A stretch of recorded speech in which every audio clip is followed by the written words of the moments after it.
नमस्कार, सुबह 9 बजे की खबरों के साथ मैं हूं प्रीति। आइए शुरुआत करते हैं हेडलाइंस के साथ।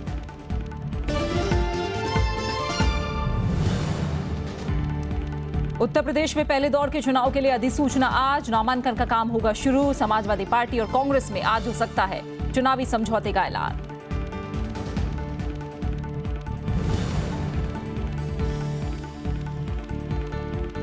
लांबी सीट से प्रकाश सिंह बादल के खिलाफ लड़ेंगे अमरिंदर सिंह। सिद्धू और अमृतसर पूर्व से टिकट। बीजेपी की आखिरी सूची से 2 मंत्रियों की छुट्टी।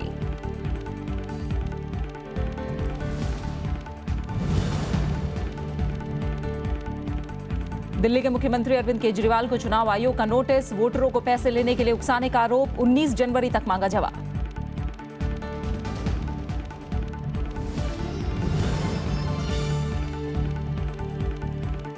प्रदूषण से निपटने के लिए ग्रेडेड रिस्पांस एक्शन प्लान को केंद्र की मंजूरी। 48 घंटे तक आपात स्थिति रहने पर बंदिशें होंगी लागू। ईपीसीए को अमली जामा पहनाने की जिम्मेदारी।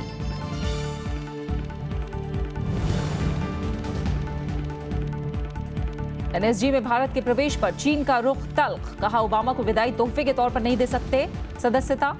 अमेरिका ने लगाया था चीन पर अड़ंगा डालने का आरोप।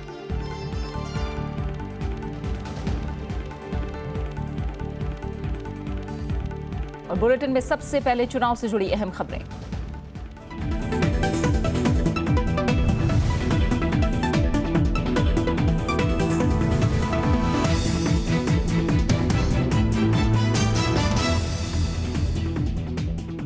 उत्तर प्रदेश विधानसभा चुनाव की प्रक्रिया आज से शुरू होने जा रही है। पहले चरण के तहत 15 जिलों की 73 सीटों के लिए आज अधिसूचना जारी होगी। इसके साथ ही नामांकन प्रक्रिया शुरू हो जाएगी। चुनाव आयोग ने इसकी तैयारियां पूरी कर ली हैं। पहले चरण के नामांकन की आखिरी तारीख 24 जनवरी है। 25 जनवरी को नामांकन पत्रों की जांच होगी और 27 जनवरी तक नाम वापस लिए जा सकेंगे। मतदान 11 फरवरी को होगा। पहले चरण में 2,59,86,000 मतदाता अपने मताधिकार का इस्तेमाल करेंगे। इस चरण के लिए 14,514 मतदान केंद्र बनाए गए हैं।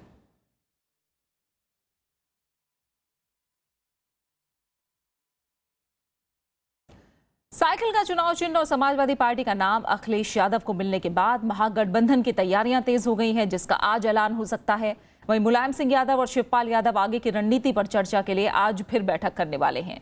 इससे पहले चुनाव आयोग ने अपने 42 पेज के आदेश में साफ कर दिया कि अखिलेश गुट ही असली समाजवादी पार्टी है। पहली सीढ़ी हमने वो पार कर ली है।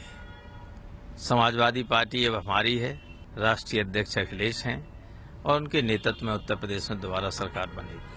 चुनाव आयोग ने साइकिल का निशान अखिलेश यादव को देने का फैसला सुनाया तो समर्थक जश्न में डूब गए। लखनऊ में पार्टी मुख्यालय पर जमकर आतिशबाजी हुई। एएनआई के मुताबिक फैसले के बाद मुख्यमंत्री अखिलेश ने पिता मुलायम सिंह यादव से मुलाकात कर उनका आशीर्वाद लिया। अखिलेश ने ट्वीट किया कि साइकिल चलती जाएगी और आगे बढ़ती जाएगी। रामगोपाल यादव ने भी उत्तर प्रदेश में महागठबंधन की उम्मीद जताई है। हालांकि उन्होंने साफ किया कि इसका फैसला अखिलेश यादव करेंगे। ये अखिलेश जी ने भी कहा था और मेरी कोई राष्ट्रीय अध्यक्ष से बात नहीं हुई है, लेकिन ऑल ऑप्शंस आर ओपन। चुनाव के वक्त ये फैसला अखिलेश यादव के लिए बड़ी राहत माना जा रहा है। समर्थक भी मान रहे हैं कि चुनाव चिन्ह पर फैसला हो जाने के बाद अब पार्टी पूरे दमखम से चुनाव लड़ेगी। ये सिर्फ सिंबल की नहीं, समाजवादी पार्टी की 2017 में चुनाव में जीत की सुनिश्चितता है। आप मान लीजिए आज ही जीत हो गई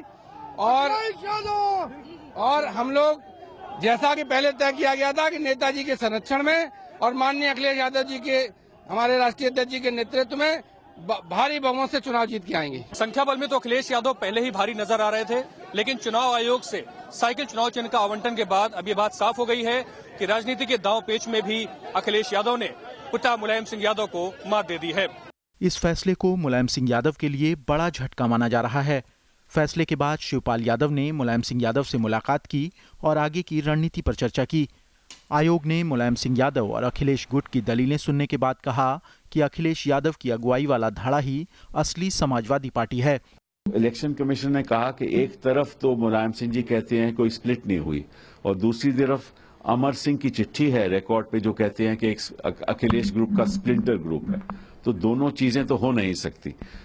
तो इसलिए हमें ये सोचना होगा और इस पे फैसला करना होगा कि किसके पास बहुमत है, भारी बहुमत है। 1 जनवरी को रामगोपाल की ओर से बुलाए गए अधिवेशन में अखिलेश यादव को राष्ट्रीय अध्यक्ष चुना गया था। इसके बाद अखिलेश और मुलायम गुट ने आयोग में चुनाव चिन्ह पर दावा किया। पिछले शुक्रवार को दोनों पक्षों की दलीलें सुनने के बाद आयोग ने फैसला सुरक्षित रख लिया था। कृति मिश्रा के साथ पंचानन मिश्रा, राज्यसभा टीवी। समाजवादी पार्टी के चुनाव चिन्ह के फैसले को लेकर राजनीतिक दलों ने मिलीजुली प्रतिक्रिया दी है। पश्चिम बंगाल की मुख्यमंत्री ममता बनर्जी और दिल्ली की पूर्व मुख्यमंत्री शीला दीक्षित ने अखिलेश यादव को बधाई दी है। हम बधाई देते हैं अखिलेश जी को और हम अपील करते हैं नेताजी से, माननीय मुलायम सिंह यादव जी से, कि ये देश का चुनाव है, उत्तर प्रदेश का चुनाव नहीं है और ये टूट का फायदा लेना चाहते थे लोग। अब नेताजी से मेरा अपील है कि आप अब एक क्षण भी मत देर करें और अखिलेश को, आपकी पार्टी बच गई, अखिलेश को आशीर्वाद दीजिए। जब बारी आई उनकी देने की जवाब, तब वो अपने सिर्फ डब्बल में, परिवार के कलह में उलझे हुए थे। तो अब उत्तर प्रदेश को युवराज नहीं चाहिए, परिवारवाद नहीं चाहिए, जाति और धर्म की जो राजनीति करने वाले हैं वो लोग नहीं चाहिए। उत्तर प्रदेश को विकास देने वाली सरकार चाहिए। और आइए हलचल जानते हैं आज क्या रहने वाली है। पंचानन लखनऊ से हमारे संवाददाता हमारे साथ जुड़े हैं। पंचानन, अब चुनाव आयोग के फैसले के बाद सरगर्मियां काफी ज्यादा तेज हैं। माना जा रहा है आज महागठबंधन का ऐलान होगा जिसमें कांग्रेस, समाजवादी पार्टी और आरएलडी शामिल हो सकती है। क्या सीटों के फॉर्मूले पर भी सहमति बन गई लगती है? औपचारिक ऐलान कब तक हो जाएगा?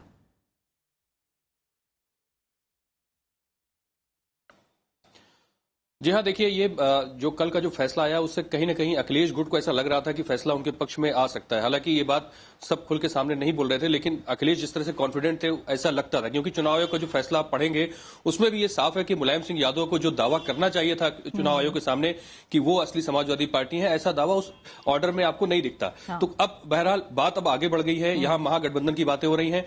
कांग्रेस के साथ पहले से ही बातचीत चल रही है, जैसा कि हमने पहले ही देखा कि प्रशांत किशोर जो है वो रणनीतिकार, वो पहले से ही अखिलेश यादव के साथ उनकी बातचीत चल रही है। दिल्ली में ये बातचीत हुई, चाहे जहां प्रियंका गांधी और डिंपल उनकी मौजूदगी रही।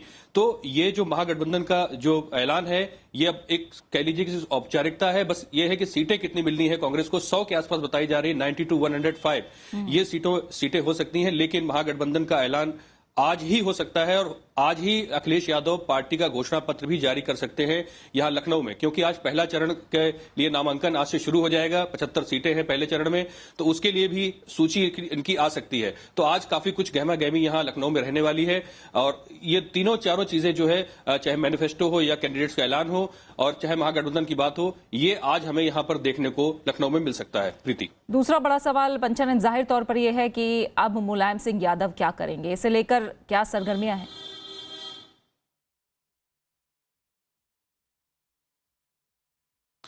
देखिए प्रीति, जब कल ये इलेक्शन कमीशन की तरफ से फैसला आने ही वाला था, उसके पहले ही मुलायम सिंह यादव पार्टी दफ्तर पहुंचे थे लखनऊ में 19 विक्रमादित्य में, और ये कहा जा रहा है कि वो कई अपने समर्थकों को उन्होंने संबोधित किया।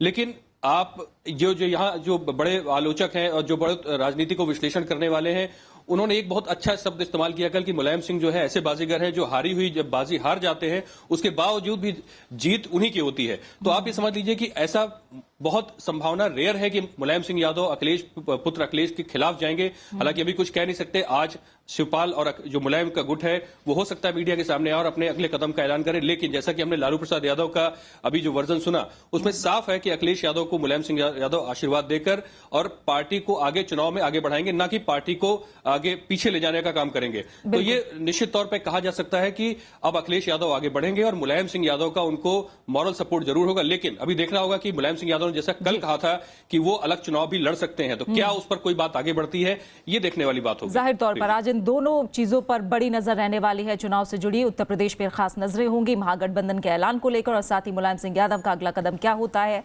ये भी देखना बहुत दिलचस्प होगा। बहुत बहुत शुक्रिया पंचानन इस तमाम जानकारी के साथ लखनऊ से हमारे साथ जुड़ने के लिए। और इस दौरान बीजेपी ने उत्तर प्रदेश और उत्तराखंड के लिए उम्मीदवारों की पहली सूची कल जारी कर दी। उत्तर प्रदेश के लिए जारी पहली सूची में 149 उम्मीदवारों के नाम हैं। चुनाव समिति के सचिव जेपी नड्डा ने उम्मीदवारों के नाम का ऐलान किया। बीजेपी ने सरधना से संगीत सोम को टिकट दिया है। गाजियाबाद से अतुल गर्ग को टिकट दिया गया है। इसके अलावा मथुरा से श्रीकांत शर्मा को, बीजेपी उम्मीदवार बनाया गया है। वहीं अमरोहा के नौगावा सादात सीट से चेतन चौहान को उम्मीदवार बनाया गया है। उत्तराखंड के लिए भी बीजेपी ने 64 उम्मीदवारों की पहली सूची जारी कर दी है। पार्टी ने सभी मौजूदा विधायकों को टिकट दिया है। वहीं कांग्रेस से बीजेपी में आए नेताओं और उनके परिजनों को भी उम्मीदवार बनाया गया है। चुनाव समिति के सचिव जेपी नड्डा ने बताया कि पार्टी बिना मुख्यमंत्री के चेहरे के चुनाव लड़ेगी और चुनाव के बाद मुख्यमंत्री का फैसला होगा। बीजेपी की केंद्रीय चुनाव समिति की आज फिर बैठक होनी है। इसमें उत्तर प्रदेश और उत्तराखंड के बाकी बचे उम्मीदवारों के नाम पर विचार किया जाएगा।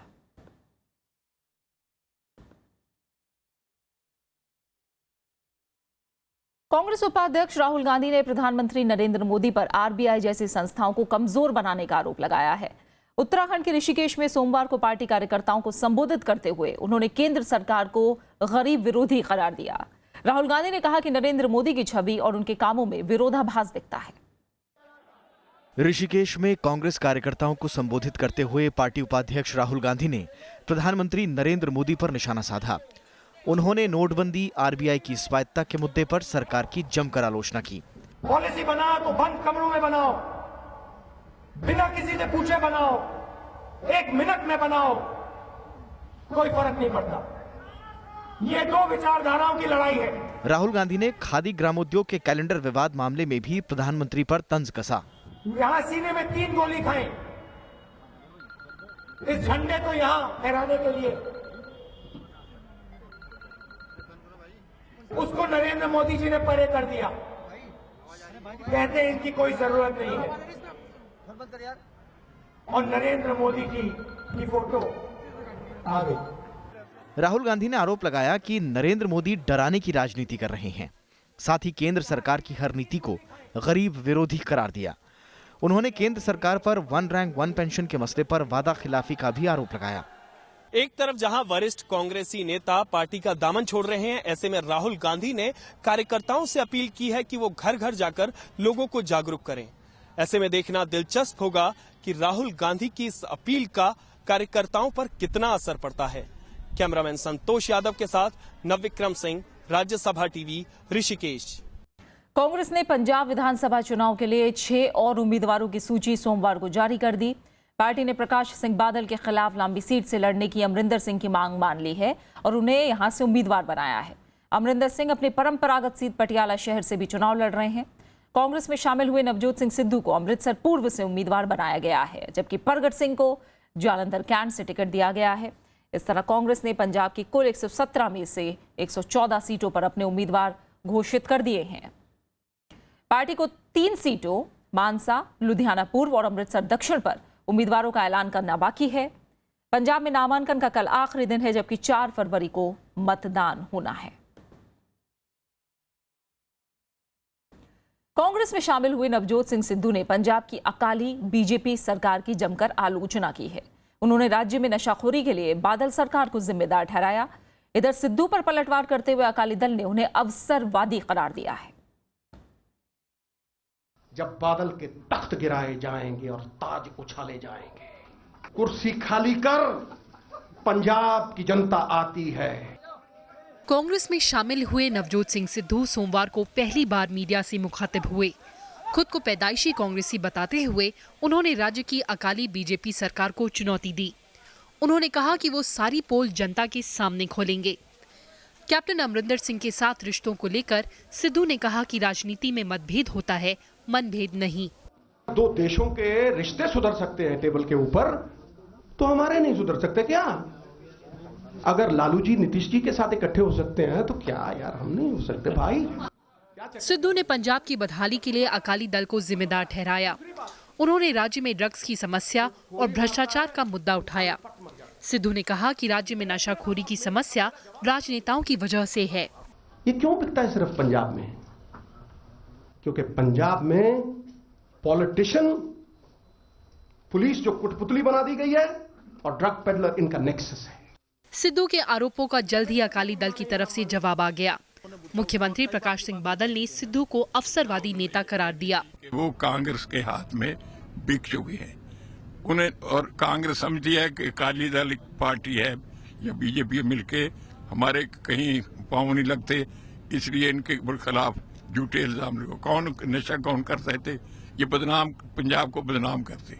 लंबे इंतजार और कई दौर की बातचीत के बाद नवजोत सिद्धू आखिरकार रविवार को कांग्रेस में शामिल हुए। राहुल गांधी से मुलाकात के बाद उन्होंने ये फैसला लिया।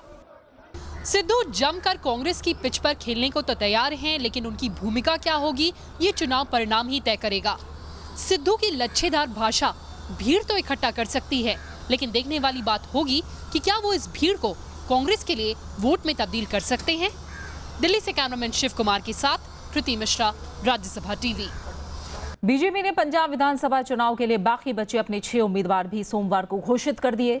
पंजाब में जिन 6 लोगों के नामों की घोषणा की गई है उनमें अमृतसर उत्तर से अनिल जोशी, जालंधर सेंट्रल से मनोरंजन कालिया और आनंदपुर साहिब से परमिंदर शर्मा का नाम भी शामिल है। मौजूदा 2 मंत्रियों मदन मोहन मित्तल और चुन्नी लाल भगत को पार्टी ने टिकट नहीं दिया है। बीजेपी पंजाब की 117 सीटों में से 23 सीटों पर चुनाव लड़ रही है, बाकी पर उसकी सहयोगी अकाली दल के उम्मीदवार चुनाव लड़ेंगे।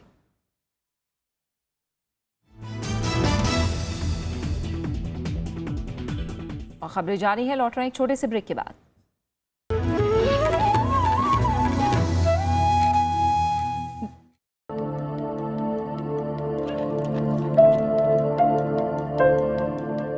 बोंडा आदिवासियों से मिलने आज हम पहुंचे हैं उड़ीसा राज्य के मलकानगिरी जिले की बोंडा घाटी में।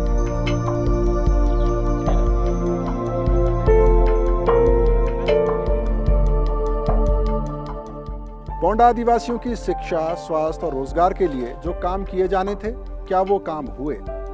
संविधान और कानून ने इनको जो हक दिए, क्या वो इन आदिवासियों को मिल पाए?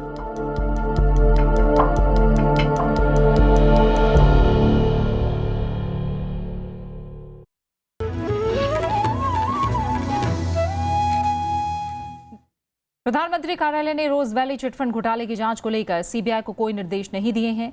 प्रधानमंत्री कार्यालय ने बयान जारी करके उन आरोपों को खारिज किया है जिनमें दावा किया गया था कि रोज वैली घोटाले के बारे में प्रधानमंत्री कार्यालय ने सीबीआई को कोई चिट्ठी लिखी है। पीएमओ ने इसे लेकर कुछ अखबारों में प्रकाशित चिट्ठी को पूरी तरह फर्जी करार दिया। रोज वैली घोटाले मामले में 2 टीएमसी सांसद सुदीप बंदोपाध्याय और तापस पॉल जेल में हैं।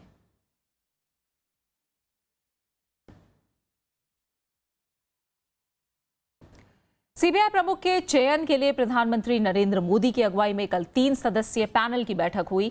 सीबीआई निदेशक के चुनाव के लिए इस पैनल में प्रधानमंत्री के अलावा लोकसभा में कांग्रेस के नेता मल्लिकार्जुन खड़गे और सुप्रीम कोर्ट के मुख्य न्यायाधीश जस्टिस JS खेहर हैं। जानकारी के मुताबिक कल बैठक में सीबीआई के नए निदेशक का नाम तय नहीं हुआ, लेकिन दावेदारों में दिल्ली पुलिस के कमिश्नर आलोक वर्मा आगे हैं। उनके अलावा RK दत्ता और SC माथुर के नाम पर भी विचार किया जा रहा है। 2 दिसंबर को अनिल सिन्हा के रिटायर होने के बाद से सीबीआई निदेशक का पद खाली है। गुजरात कैडर के IPS अधिकारी राकेश अस्थाना भी सीबीआई के अंतरिम निदेशक हैं।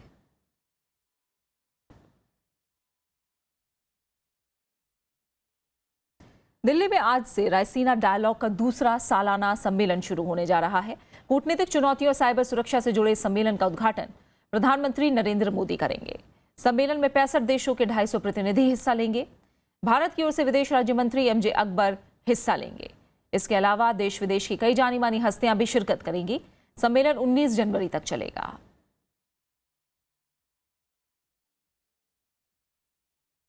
आरबीआई ने लोगों को राहत देते हुए ATM से कैश निकासी की सीमा बढ़ा दी है। अब एक दिन में 4,500 रुपए की जगह 10,000 रुपए निकाले जा सकते हैं। हालांकि बचत खाते पर एक हफ्ते में 24,000 रुपए की निकासी सीमा जारी रहेगी। इसके अलावा चालू खाते से एक हफ्ते में निकासी की सीमा 50,000 से बढ़ाकर 1 लाख रुपए कर दी गई है। ये बदलाव तुरंत प्रभाव से लागू हो गए हैं। नोटबंदी के बाद ATM से नकदी निकासी की सीमा 2,500 रुपए तय की गई थी। इसे बाद में बढ़ाकर 4,500 रुपए कर दिया गया था।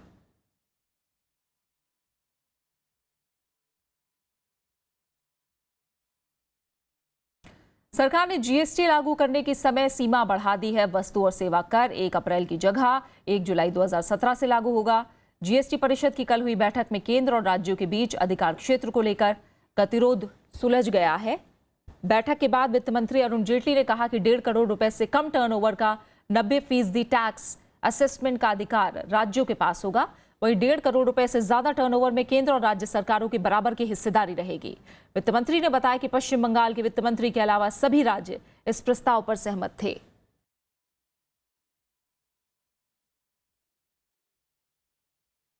There was a broad view that the 1st of July appears to be more realistic,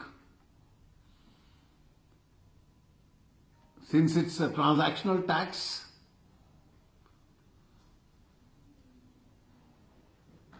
It can be introduced at any time. Also, they felt that the industry and trade will have to be given some adequate notice. Finally, it was 90% below 1.5 will remain with the state. Only 10% the center will do only in services, not in goods. I dissented. केंद्र ने Delhi NCR में प्रदूषण से निपटने की योजना पर अमल की जिम्मेदारी पर्यावरण प्रदूषण नियंत्रण और रोकथाम प्राधिकरण यानी ईपीसीए को सौंप दी है। पर्यावरण मंत्रालय ने ग्रेडेड रिस्पांस एक्शन प्लान यानी प्रदूषण स्तर के हिसाब से कदम उठाने की योजना लागू करने के लिए अधिसूचना में ईपीसीए को ये जिम्मेदारी दी है। अगर दिल्ली एनसीआर में 48 घंटे तक वायु प्रदूषण आपातकालीन स्तर से ऊपर रहता है तो शहर में खुद ही सम विषम योजना लागू की जा सकेगी और निर्माण गतिविधियों पर पाबंदी लग जाएगी। भारत में अपनी तरह की पहली योजना के तहत स्कूलों, बिजली संयंत्रों को बंद किया जा सकता है और लोगों को प्रदूषित इलाकों से परहेज करने के साथ ही घर के बाहर कम निकलने जैसे परामर्श भी जारी किए जा सकते हैं। ईपीसीए की सदस्य सुनीता नारायण ने इसे प्रदूषण प्रबंधन की दिशा में बड़ा कदम करार दिया है।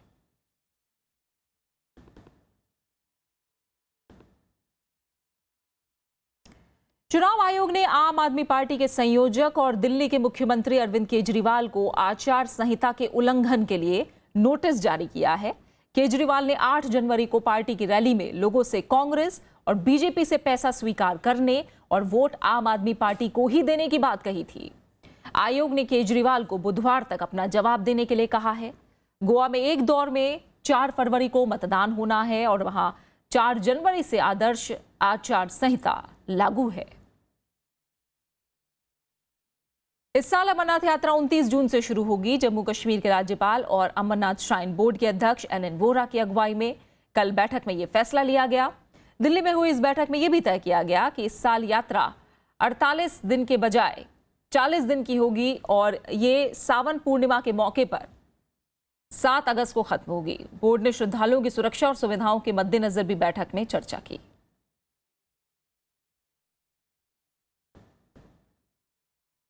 विदेश मंत्री सुषमा स्वराज ने सऊदी अरब में सजा पाए भारतीय नागरिक के बारे में भारतीय दूतावास से जानकारी मांगी है। 32 साल के मंसूर हुसैन को सऊदी अरब की एक अदालत ने डकैती के मामले में 1 साल कैद और 300 करोड़ की सजा सुनाई है, जिसे लेकर उनके परिजनों ने विदेश मंत्री से अपील की थी। विदेश मंत्री ने परिजनों को हर संभव मदद का भरोसा दिया है। परिजनों के मुताबिक पिछले साल अगस्त में बैंक में पैसा जमा कराते वक्त उन्हें डकैती का आरोप लगाकर हिरासत में लिया गया था।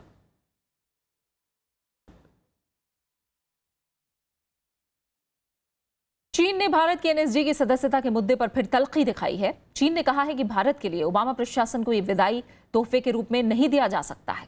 ये बयान ओबामा प्रशासन के उस बयान के बाद आया है जिसमें उसने कहा था कि चीन भारत की सदस्यता को रोकने की कोशिश कर रहा है। चीन के विदेश मंत्रालय के प्रवक्ता के मुताबिक एनएसजी में भारत की सदस्यता और उसके एनपीटी पर दस्तखत नहीं किए जाने से जुड़ी है और इस मामले में हमने स्थिति साफ कर दी है।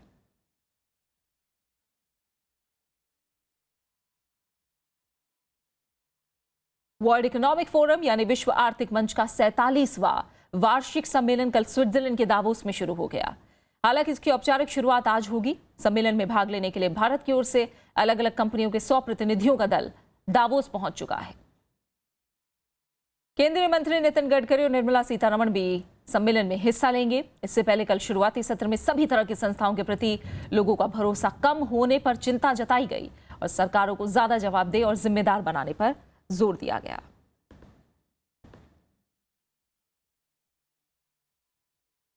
मेक्सिको के किंटाना रू राज्य में एक संगीत समारोह के दौरान हुई गोलीबारी में 5 लोगों की मौत हो गई। इसमें कनाडा के 2, इटली और कोलंबिया का एक नागरिक शामिल है। गोलीबारी की घटना ब्लू पैरेट क्लब में बीपीएम म्यूजिक फेस्टिवल के दौरान हुई। पुलिस के मुताबिक क्लब के भीतर किसी बात को लेकर कहासुनी हो गई, जिसके बाद इस वारदात को अंजाम दिया गया।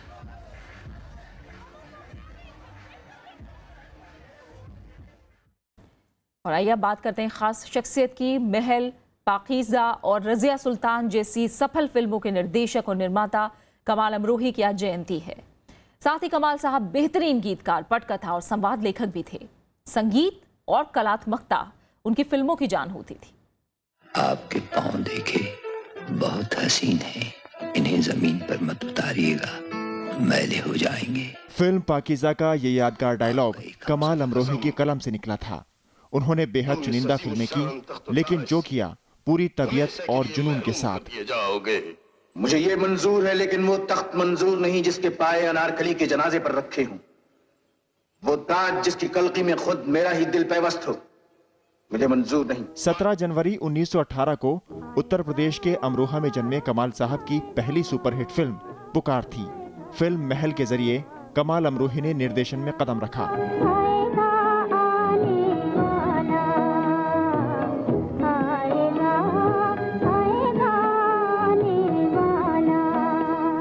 कमालिस्तान स्टूडियो की फिल्म पाकीज़ा उनकी ड्रीम प्रोजेक्ट थी। रज़िया सुल्तान फिल्म के जरिए उन्होंने अपने निर्देशन का एक बार फिर लोहा मनवाया। तुम्हारी खातिर हम आसमां पर एक और दुनिया सजा रहे हैं। अपने कमाल से दर्शकों को बांध देने वाली ये अजीम शख्सियत 11 फरवरी 1993 को दुनिया को अलविदा कह गई।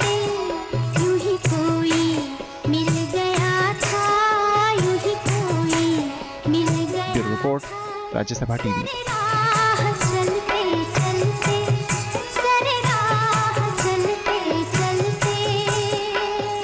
और अब आखिर में हेडलाइंस पर एक नजर। उत्तर प्रदेश में पहले दौर के चुनाव के लिए अधिसूचना आज। नामांकन का काम होगा शुरू। समाजवादी पार्टी और कांग्रेस में आज हो सकता है चुनावी समझौते का ऐलान।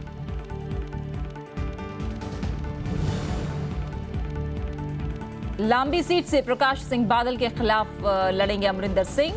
सिद्धू को अमृतसर पूर्व से टिकट। बीजेपी की आखिरी सूची से 2 मंत्रियों की छुट्टी।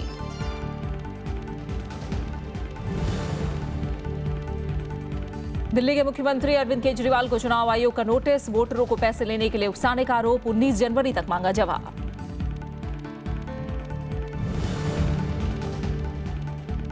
प्रदूषण से निपटने के लिए ग्रेडेड रिस्पांस एक्शन प्लान को केंद्र की मंजूरी। 48 घंटे तक आपात स्थिति रहने पर बंदिशें होंगी लागू। ईपीसीए को अमली जामा पहनाने की जिम्मेदारी।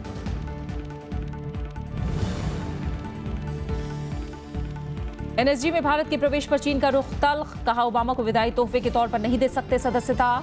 अमेरिका ने लगाया था चीन पर अड़ंगा डालने का आरोप।